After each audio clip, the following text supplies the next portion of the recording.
বাংলাদেশের ইতিহাসে একটি নাম ২ যুগের থেকেও বেশি উচ্চারিত হচ্ছে। তিনি হচ্ছে শাকিব খান। তিনি একজন অভিনেতা নন, তিনি টলিউডের প্রতীক। একজন মানুষ যিনি নিজের পরিশ্রম দিয়ে বদলে দিয়েছেন পুরো ইন্ডাস্ট্রির চিত্র।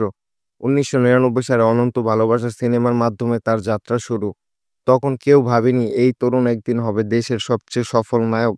প্রতিটি পদক্ষেপ ছিল চ্যালেঞ্জ, ছিল সংগ্রাম। শাকিব খান কখনো থেমে যাননি।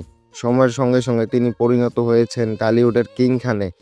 একাধিক হিট সিনেমার অসংখ্য পুরস্কার আর কোটি ভক্তের ভালোবাসা সব মিলিয়ে তিনি গড়েছেন এক অনন্য ইতিহাস।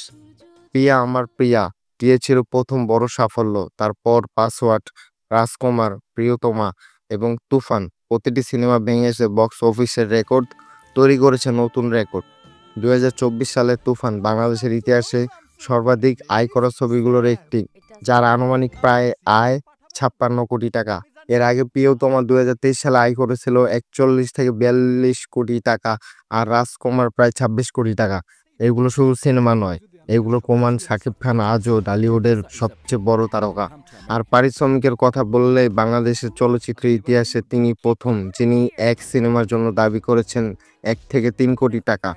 এই পর্যন্ত ২০২৫ সালের প্রতিবেদন অনুযায়ী নতুন একটি ছবির জন্য তিনি পেয়েছেন প্রায় ৩ কোটি টাকা পারিশ্রমিক।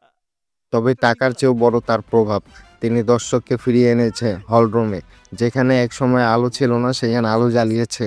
শাকিব খান আজও শুধু একজন সুপারস্টার নন, তিনি একটি ব্র্যান্ড। তিনি বিশ্বাসের নাম, একজন অনুপ্রেরণা, যিনি দেখিয়েছেন পরিশ্রম আর আত্মবিশ্বাসী পারে ভাগ্য বদলাতে। এইটাই শাকিব খানের অভিযাত্রা, সময়ের সঙ্গে স্বপ্নের পথে।